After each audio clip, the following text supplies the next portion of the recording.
सरकार और प्रशासन ने ये जघन्य अपराध किया है। अपनों की लड़ाई लड़ने के लिए हम लोग खड़े हैं। अगर प्रशासन बात नहीं मानता तो फिर अजमेर क्यों, हम तो दिल्ली कूच करने के लिए भी तैयार हैं।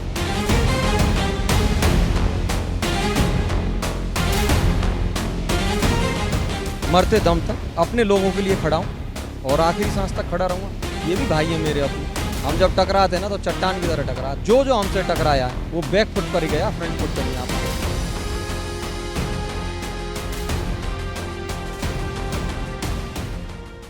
राजस्थान के दस्यु डकैत जगन गुर्जर की हत्या के बाद पूरे देश भर में एक आवाज़ उठी है उनके न्याय को लेकर।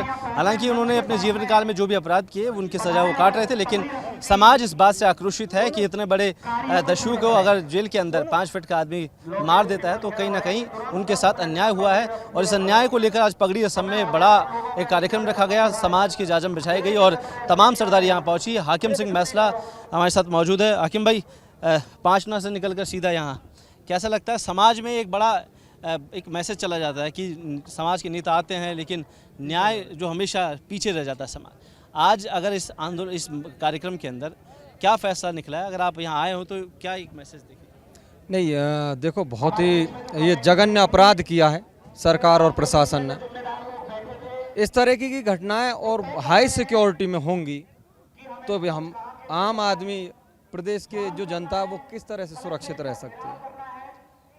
कुछ मांगे सरकार ने, प्रशासन ने मान ली हैं और वो कंप्लीट भी हुई हैं, लेकिन जो मुख्य मांगे हैं वो अभी तक नहीं मानी गई हैं। कुछ मांगे ऐसी हैं जो केंद्र सरकार के अधीन हैं, जैसे सीबीआई जांच है, तो सरकार यहाँ से सिर्फ रिकमेंडेशन भेज सकती है और वहाँ से जो ऑर्डर आएंगे। लेकिन एक छोटी सी बात थी कि पप्पू जी की जेल ट्रांसफ़र का मामला था, और जेल ट्रांसफ़र का जो मामला था वो सरकार को ज़्यादा उसमें मशक्कत नहीं करनी थी, लेकिन अभी तक नहीं हो पाया है। रही बात आपके समाज के बीच की और समाज के नेताओं की, तो मैं अपने जो जनप्रतिनिधि हैं, जो पॉलिटिशियंस हैं, मैं स्वयं इस पक्ष में नहीं हूं कि वो अपना वोट बैंक, अपनी पॉलिटिकली हत्या करें, क्योंकि समाज की लड़ाई लड़ने के लिए हम खड़े हैं। अपनों की लड़ाई लड़ने के लिए हम लोग खड़े हुए। अगर वो कहीं से सपोर्ट करना चाहें तो इतना सपोर्ट करें कि सरकार और प्रशासन से जो हम डिमांड्स रखते हैं उन डिमांड्स को तय समय में पूरा करवा दें। हम मान लेंगे कि वो समाज का भी काम कर रहे हैं, 3600 कौम का काम कर रहे हैं। आज समाज 2 पक्षों में कहीं बट गया सा, कोई कह रहा है कूच अजमेर करना है, कोई कह रहा है कलेक्ट्रेट करना है। नहीं, वो मिसअंडरस्टैंडिंग हुई थी उसमें। वो थोड़ा सा ये हुआ था कि अगर प्रशासन बात नहीं मानता है, चूँकि प्रशासन बात मान रहा है, लेकिन वो टाइमिंग का इशू आ रहा है उसमें।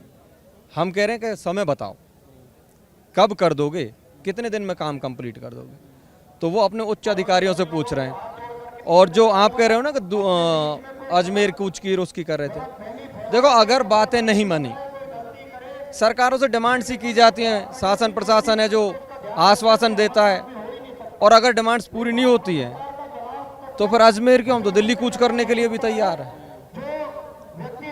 एक चीज़ और, ये समाज संघर्ष करता ही रहा है, आपके लिए भी बड़ा संघर्ष है। 5 ना के बाद यहाँ, क्या उससे पहले जब आप नहीं आ पाए, चाहे दाह संस्कार होती है कि बैठक हो, व्यस्तता रही होगी, अब क्या है, अगर यहाँ से कुछ एक निकलता है रास्ता तो कहाँ तक आप खड़े हैं साथ? नहीं, अंतिम लक्ष्य तक, मरते दम तक अपने लोगों के लिए खड़ा हूँ और आखिरी सांस तक खड़ा रहूँगा।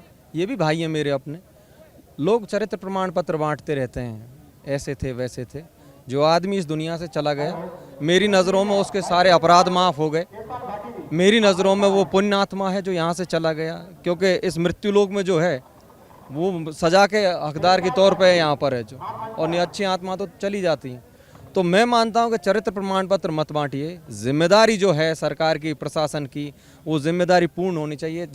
जो जाने वाला था वो तो चला गया, लेकिन पीछे जो सवालात खड़े करके गया, उन सवालों का जवाब हमको ढूंढना है, उन सवालों को हल हमको करवाना है। तब हमारी सामाजिक जिम्मेदारी पूर्ण होती है, तब जाकर के ये मानवता पूर्ण होती है।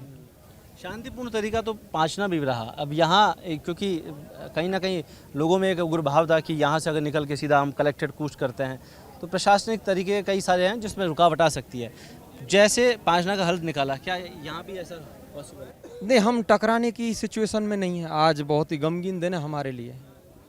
हम नहीं चाहते कि हम किसी से टकराएं, शासन से, प्रशासन से, सरकारों से, बस हमारी एक रिक्वेस्ट है कि हमारी डिमांड्स मान लीजिए, और अगर आप नहीं मानोगे तो मजबूरी में हमको है जो वहाँ तक जाना पड़ेगा, और जब हम वहाँ पर जाएंगे तो सिर्फ हम परेशान नहीं होंगे, सरकार, प्रशासन, आम आदमी, सारे लोग पिसते हैं इसमें। तो देखते हैं प्रशासन कितनी संवेदनशीलता दिखाता है। एक आखिरी सवाल इससे हटकर, पाँचना वाले मुद्दे में अब तक क्या निकल के आया?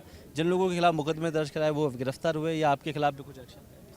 नहीं, मैंने तो आपसे उस दिन भी कहा था, मैं जेल और पुलिस ये मेरे परिवार के सदस्य, मैं खुद पुलिस में रहा हूँ, तो मुझे इन चीज़ों का डर और भय है ही नहीं है। अब जिनको डर लग रहा है, जो चूहे की भूमिका है में हैं, वो बिल में घुसे, भाई बाहर मत आओ, क्योंकि पुलिस अब शेर का काम करेगी। जैसे ही झपट्टे में आओगे ना, दबोच करके सीधा अंदर डालेगी। हमें कोई डर भय नहीं है। और मैं कह रहा हूँ, ये तो चलो पाँचना का मामला था, सामाजिक और प्रशासनिक स्तर पर वो जंग हम लोगों ने बहुत बेहतरीन तरीके से जीती। आप लोग भी कन्विंस करोगे इस चीज़ को कि राजस्थान के अंदर इतना सामने वालों ने इतनी उग्रता दिखाई हमारे लिए, इतना उकसाया, फिर भी हमने मर्यादा और संस्कार नहीं छोड़े। इस बात का तो आप सानी हो इस चीज़ के हमारे। और दूसरी चीज़ मैं ये कह रहा हूँ, लड़ाई कोई भी हो, किसी भी स्तर की हो, आप दिल से लड़ोगे तो ऊपर वाला भी आपका साथ दोगे। अगर उसमें राजनीति ढूंढोगे तो ना प्रकृति आपका साथ देगी, और ना जो लोग खड़े हुए हैं ये कुछ देर साथ दे सकते हैं, लंबे समय तक साथ नहीं देंगे। 6 दिन बाद आश्वासन मिला वापस, 6-7 दिन में ये ठीक हो जाएगा पाँचना वाला मुद्दा। क्या अगर मीणा समाज वापस से धरना प्रदर्शन करता है, रोड जाम करता है, तो आप लोग कोई एक्शन लेंगे या फिर वो गाली गलौज तक की बात से? नहीं, वो अगर परेशान करेंगे ना, प्रदेश की शांति भंग करेंगे और हमसे टकराएंगे, तो फिर यार हमसे ज़्यादा टकराने वाला समाज हमने आज तक कहीं नहीं देखा है। हम जब टकराते हैं ना तो चट्टान की तरह टकराते हैं। और देखा होगा आपने, पिछले 60 दिन में 41 दिन तो हम लोगों ने धरना प्रदर्शन ही कर लिया, 60 दिन में जो हमसे टकराया है वो बैक फुट पर ही गया, फ्रंट फुट पर नहीं आ पाया है। ये थे हाकिम बैसला, और पूरे मामले को लेकर यहाँ पहुँचे हुए हैं। गुर्जर समाज यहाँ एकजुट है और समाज के साथ वो कंधे से कंधे मिलाकर आगे चलने की बात कर रहे हैं। हालांकि ये जो न्याय की लड़ाई है वो कहाँ तक चलेगी। कैमरा पर्सन त्रिलोक के साथ कुलदीप, रिपोर्ट भारत, धौलपुर।